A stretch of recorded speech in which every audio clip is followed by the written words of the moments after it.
just going to quickly go through how you might lay out a repair. And so this is good information as you look at P4. So what you're going to end up doing in P4 is I'm going to send you out to the airplane, and there's going to be some damage in the airplane, right? So what you're going to do is you're going to look at it, and you're going to measure it out as to basically height and width for the damage. And then what I want you to do is, I think the first page, I'm going to get you just basically to draw the damage, not necessarily to scale, but to give information like, okay, so I don't know, 3/4 by, I don't know, 3/4.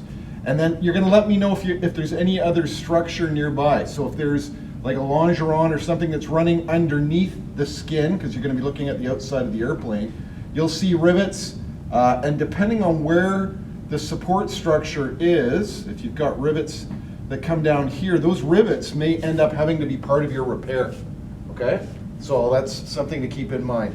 But what I really want to walk you through, which is going to help today hopefully on the project, is how do we lay out, like how do we figure out what we're going to use for pitch and stuff. And so should I walk through? No, I'm just going to give you a ballpark one. So what we're going to do is, once you've got your damage, what you're going to do is you're going to have to figure out how would you cut that damage out, because we can't leave a punctured hole in the side of the aircraft because it's all bent in and it's got sharp edges and stuff. And so as a general rule, we're going to cut it out. You guys saw, I should have shown you again, that kind of give you the scale for that repair that they did. So there was the little bit of scratchy stuff on the side of the skin. And look at how massive the repair was on the side of the RJ. I'm actually gonna have to go out and have a look at that. So it's pretty big. So we wanna make sure that we take out at least enough material. I don't know, to me that's a little overkill, but I think because it was probably an SRM repair, that's what they had to do. So what we're gonna do is we're gonna cut out, or we're gonna draw what we would cut out. So I need to know exactly what the dimensions are. And I'm gonna give myself some numbers here. I'm gonna make it simple and just go like 2 by 2. So if my damage had been in here, you know, this is sort of what the damage looked like. We're gonna cut it out. Corners have to be radiused. I think the minimum corner radius is at least a 1/2 inch radius. So you've got to radius corners. You can't cut a square out, just like you can't have a square window in a pressurized airplane, right? Okay, so once we cut it out,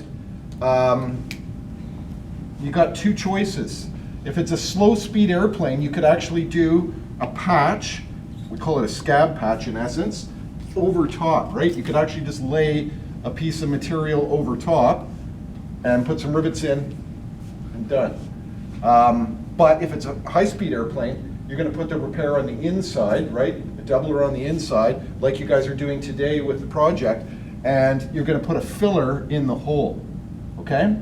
So, one of the things you got to figure out is, okay, how am I going to put rivets in here? So what you want to do is, what we're going to do, and just like we're going to do today, you want to find out what you want to have for edge distance, because that's an edge, right? And then the outside of the doubler, that's an edge. And so let's just say 3D, just for interest sake, because 3D is a really good general edge distance. You got to figure out what size of rivet you want to use, and that can be based on 2 things.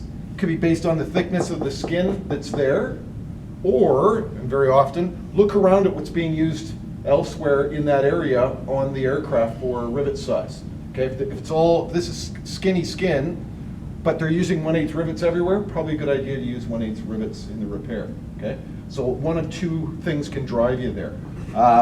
Let's say, just for fun, I'm going to say that this is 032 material, which is very common, but around it they're using 1/8 rivets, so I'm going to use a 1/8 rivet. Okay, so what I'm going to do is I'm going to figure out a perimeter. Okay, and so there's my 3D, there's my 3D, there's my 3D edge distance. Okay, so how do I figure out how to lay out rivets on this thing? Well, the first thing I got to do is I got to figure out how many rivets do I have to have. Remember that chart we looked at really quick?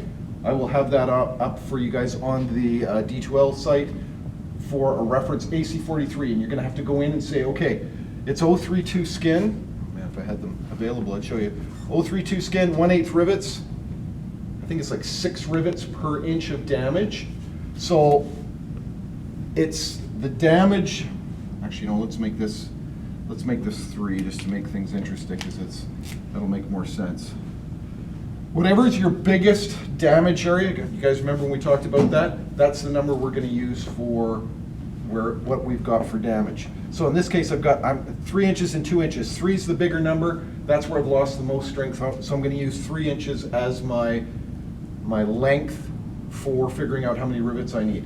Okay, so it said, let's say, according to AC 43, it says for each inch of damage, 0.32 and 1/8. Let's say they have, let's say 6.6 rivets per inch on the chart, and you'll see that per inch, right?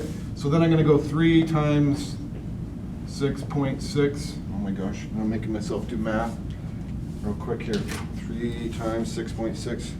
3 times 6.6 equals 19.8. Equals 19.8. That's how many rivets I have to have in this thing. And I can't have a 0.8, so I've got to have at least 20 rivets in there. Does that kind of make some sense? Okay, so 20 rivets. Now, how do I get 20 rivets in here? And keep this in mind.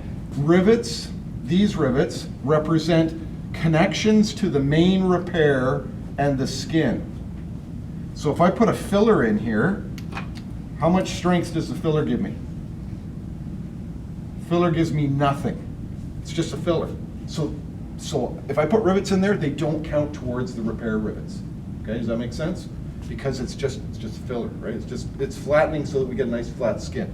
So I've got to put 20 rivets in there. So how I would do this is I would figure out what my circumference is of this circle.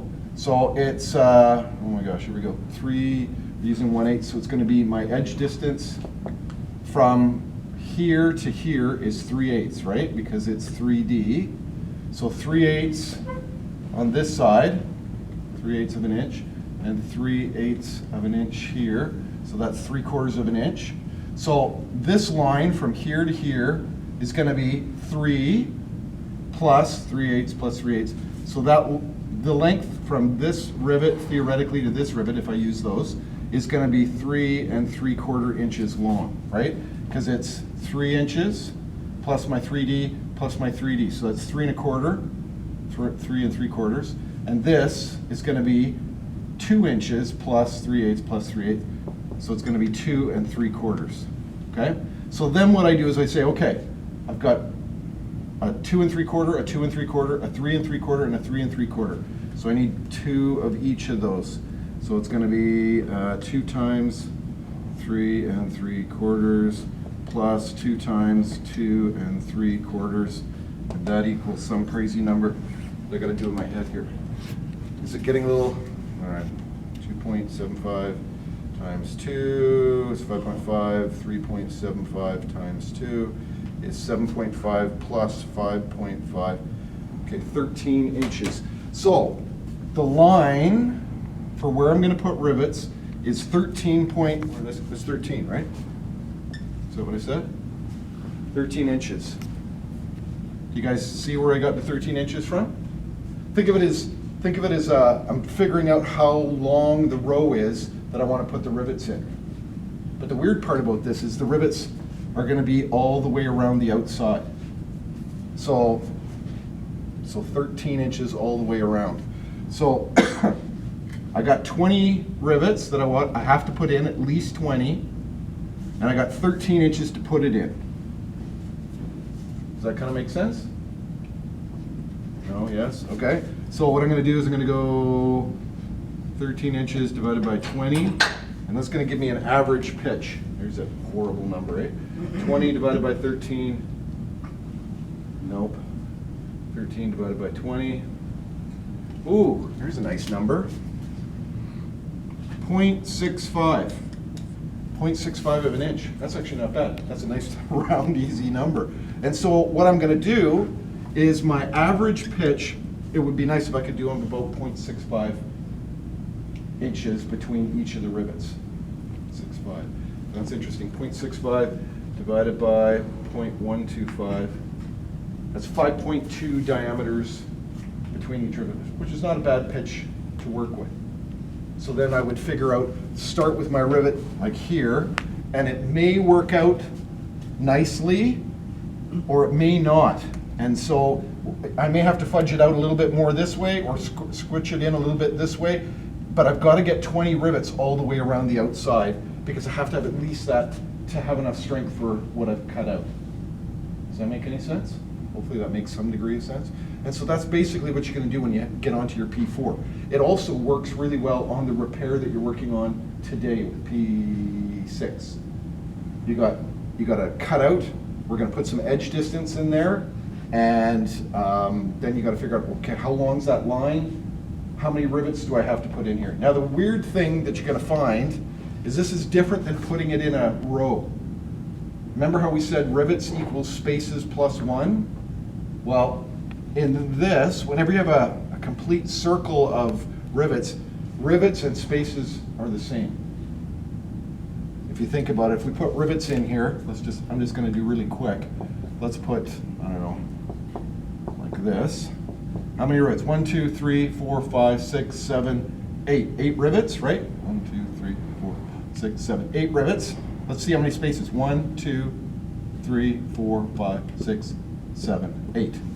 So just remember, if you're doing it in a continuous circle or square or whatever, and you're trying to put the rivets around the outside, spaces is equal to this number of rivets.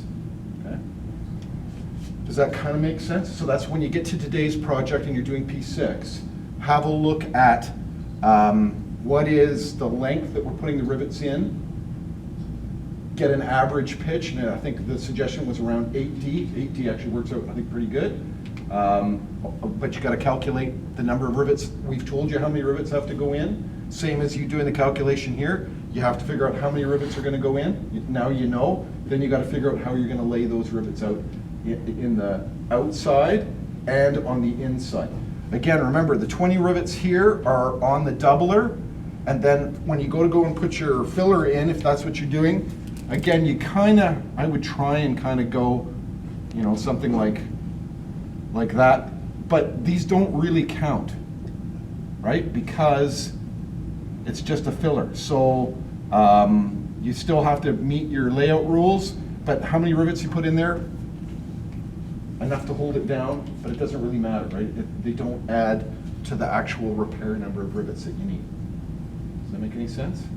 Yes, sir. Is your number 20 that you got, is that for like in total? Yes, that's total. So on the AC 4313 on that chart, what it's saying is how many rivets do I need on the repair in order to recoup the strength that I lost by cutting that section out.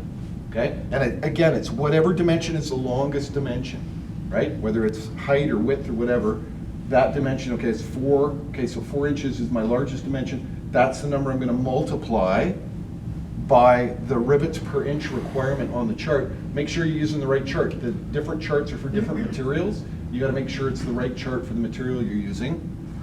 Intersection of thickness and size of rivet that you've chosen. And then that gives you your rivets per inch. Do the math, always round up, and that's your minimum. If you want to put a couple more rivets than that, if you want to put 22 or 24 rivets in, that's okay. You wouldn't want to put like 40 rivets in, that's overkill, but always the minimum, which would be rounded up, or a few more, and that's fine. Just like they did in the example on the PowerPoint for repair. Okay? Does that help? I hope that's helpful. So we'll see how that all works out. But that's the basic concept of how I would figure out what makes sense for putting rivets on a repair. Okay? Okay, good, thanks.